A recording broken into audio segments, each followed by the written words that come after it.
एक दो जख्म नहीं, पूरा बदन है छलनी, दर्द बेचारा परेशान है कहाँ से उठे। क्या मैसेज, क्या संदेश, क्या पैगाम लेकर जा रहे हैं? देखिए इस वक्त जो पूरे इंडिया का जो एनवायरनमेंट इन लोगों ने जो गंदा किया है, ये एक ऐसा नैरेटिव और एक ऐसा फंसा बनाया गया। और इस चीज़ को लेके वक्फ के मामले को लेके जो लोकसभा में जब वोटिंग हुई तो कहीं उसके सपोर्ट में 288 लोगों ने और उनके खिलाफ में 232 लोगों ने किया। तो उसमें आपके सारे मुस्लिम नहीं थे, 200 से ज़ायद गैर मुस्लिम और अदर कम्युनिटी के लोग थे। तो इससे पूरा साबित हो रहा है कि वक्फ का मामला किसी भी धर्म का है ही नहीं। इससे आप ये चीज़ बिल्कुल नैरेटिव कुछ और फैलाया गया है। नैरेटिव तो फैलाएंगे, कुछ लोगों का काम ही वही है। कुछ मीडिया वाले हैं कि जिससे इस नैरेटिव से उनका बाल बच्चों का खर्च चल रहा है, तो कर रहा है, उनको मुबारकबाद, वो करे। हमारी कोशिश है, आपने इन तादाद को देखा और यकीन मानिए गांधी मैदान से, इस ऐतिहासिक गांधी मैदान से जो आवाज़ उठी है, वो आवाज़ ये कह रही है कि ये नहीं कह रहा हूँ कि आपको मेरा सर ना मिलेगा, लेकिन मेरी आंखों में आपको डर ना मिलेगा।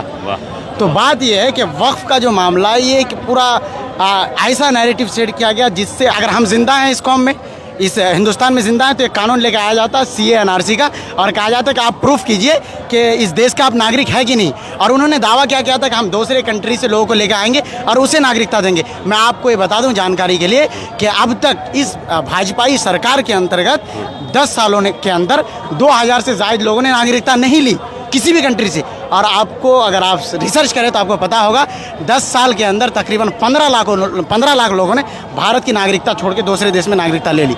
ये वक्फ के फ़ायदे क्या गिना रहे हैं? वक्फ के फ़ायदे ये गिना रहे हैं कि वक्फ की ज़मीनों को बेचकर भारतीय मुस्लिम छात्रों को हम फ़ायदा पहुँचाएँगे। क्या फ़ायदा पहुँचाएँगे? मैं BPSC का स्टूडेंट हूँ, मैं BPSC का एस्पिरेंट हूँ। BPSC का पेपर लीक हो जाता है, नीट जैसे एग्जाम का पेपर लीक हो जाता है। जो हज हाउस जो चलती है, महाराष्ट्र के हज हाउस को बंद कर दिया इन्होंने, अभी शायद ओपन किया। इन चीज़ों पर एक कटाक्ष कर रहा है और क्या कह रहा है कि इससे हम जो है मुस्लिम छात्रों को फ़ायदा पहुंचाएंगे। और क्या कह रहा है कि इस वक्फ के प्रॉपर्टी से हम मुस्लिम महिलाओं के हक में आवाज़ उठाएंगे। ये कब आवाज़ उठाए भाई? 10 साल के अंदर कब उठाया? नजीब की अम्मी को क्या नजीब मिल गया? बिल्किस बानो के क्या रेपिस्ट को इंसाफ मिल गया? नहीं मिला ना। तो यही कहना चाह रहे हैं कि, और मैं यहाँ से आवाज़ बुलंद करता हूँ कि मुस्लिम कौम, पानी के बिना मछली ज़िंदा रह सकता है, पानी के बिना मछली ज़िंदा रह सकता है, लेकिन मुसलमान अपने शरीयत के बिना ज़िंदा नहीं रह सकता। और जब उसके शरीयत के ख़िलाफ़ आवाज़ उठेगी तो हम जैसे छात्र और ऐसे नौजवान खड़े होंगे और एक आवाज़ बुलंद करेगा कि हम उस कॉन्स्टिट्यूशन को मानते हैं और उस शरीयत को मानते हैं जो शरीयत ये इजाज़त देती है कि अपने वतन के साथ मोहब्बत करना आधा ईमान है। जो लोग भी अमन पसंद हैं, जो लोग भी इस देश के अंदर शांति चाहते हैं, वो ये चाह रहा है कि इस बिल को आगे कंटिन्यू ना किया जाए, इस बिल को रद्द किया जाए। अगर इस बिल को लागू किया जाता है तो सीधा कॉन्स्टिट्यूशन पर हमला है, भारत के संविधान पर हमला, आम लोगों पर हमला है। मैं ये कहना चाहूँगा। ये तो यहाँ की रैली हो गई, यहाँ का एहतजाज हो गया। अब यहाँ पर से सरकार मान लीजिए अपना कदम वापस नहीं खींचती है, सुप्रीम कोर्ट से भी वो चीज़, तो फिर क्या दिल्ली बुला, जैसा कि यहाँ पर संबोधन कर रहे थे। सुनिए सर, सुनिए। एक दौर में एक बिल और लाया गया था, कृषि कानून लाया गया था कि नहीं? उसमें कितने लोगों ने शहादत दी और उसको वापस करना पड़ा। जिस तरह आज वक्फ के फ़वाइद को गिनाए जा रहे हैं ना, बेनिफिट को गिनाया जा रहा है, उस तरह कृषि के भी फ़वाइद को गिनाए गए थे। उस किसान भाइयों को मैं सलाम पेश करता हूँ, उन्होंने क्या किया? ऐसा एहतजाज किया कि वो वापस हो गया। और ये भीड़ आपको ये बता रही है कि आज एक ऐसी मैसेज यहाँ से जा रहा है कि भारत के बैठे हुए जालिम हुक्मरानों के पैर के नीचे से ज़मीन खसक जाएगी, ये गारंटी है। अगर नहीं होता है तो हम जैसे हज़ारों नौजवान शहीद होने के लिए तैयार हैं, शहीद होने के लिए तैयार है। ये हमारा कमिटमेंट है। मैं खुद एक छात्र हूँ, सोशल एक्टिविस्ट हूँ। Sunshine education and helping trust के नाम से एक हमारा NGO है, उसका मैं चेयरमैन हूँ।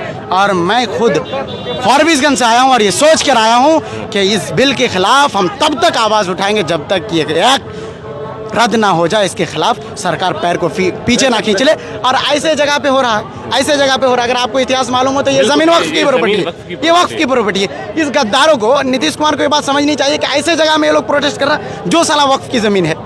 अकल से काम लेना चाहिए। सिर्फ पलटू चाचा को यहीं से मैसेज है कि 6 महीने के अंदर कुछ और नैरेटिव देखने को मिलेगा। जो लोग भी अच्छा, एक चीज़ और आप नोटिस कर सकते हैं कि वक्फ का मामला हुआ तो किसी भी कहीं भी मैं अपने हिंदू भाइयों को इसके हिमायत में आवाज़ उठाते हुए नहीं देखा। सिर्फ आवाज़ कौन उठा रहा है? ये राजनीतिक चुनटुओं आवाज़ उठा रहा है, राजनीतिक पॉलिटिशियन आवाज़ उठा रहे हैं। इनके खिलाफ आवाज़ उठाना हमारे साथ हर कोई, हर धर्म के लोग हैं। यहाँ पे आपने अगर इमरान प्रतापगढ़ी को देखा तो यहाँ पे तेजस्वी यादव को भी देखा, यहाँ पे अगर वली रहमानी को भी देखा तो और दीगर लोगों के दीपंजन भट्टाचार्य को भी देखा। तो इससे साबित होता है कि जो लोग भी सेकुलर चाहते हैं, जो लोग भी अमन के साथ इस देश में जिंदा रहना चाहते हैं, वो ये चाह रहे हैं कि ये बिल पास ना हो और सुकून के साथ, शांति के साथ हम इस देश में भाईचारे के साथ रहे। यही हमारा मैसेज है और उम्मीद है और अगले आने वाले 6 महीने के अंदर इस बिहार का हालात बदलेगा।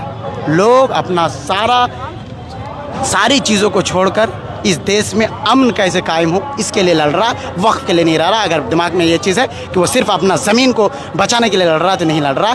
एक बात याद रखिए, मुसलमान बाय चांस नहीं बाय चॉइस है, बाय चांस नहीं बाय चॉइस है। और मैं इसको प्रूफ इस सब से करता हूँ, मैं इसको प्रूफ इस सब से करता हूँ कि जब पार्टीशन के वक्त मौलाना अबुल कलाम आज़ाद ने जामा मस्जिद की तारीखी सीढ़ियों पर खड़े होकर आवाज़ बुलंद किया था कि तुम कहाँ जा रहे हो, तुम्हारा मुल्क यहाँ है, तुम्हारे अजदाद की कब्रें यहाँ है, तब हम लोगों ने चॉइस किया तो हिंदुस्तान को चॉइस किया। अगर हम चाहते तो उस मुल्क को भी चॉइस कर सकते थे। इसीलिए हम बाय चॉइस हिंदुस्तानी है, बाय चांस नहीं। ये दिमाग से निकाल दीजिए। उम्मीद है कि आने वाले वक्त में फैसला हमारे हाथ में आएगा। शुक्रिया। बिल्कुल, ऐसे युवा जब निकलकर सामने आएंगे तो कहीं ना कहीं जो है इस वक्फ बिल का प्रोटेस्ट और लंबा होगा, तब तक होता रहेगा जब तक सरकार ऐसे काले कानून को वापस नहीं लेती है। युवा एक सुर में यही कहते नजर आ रहे हैं।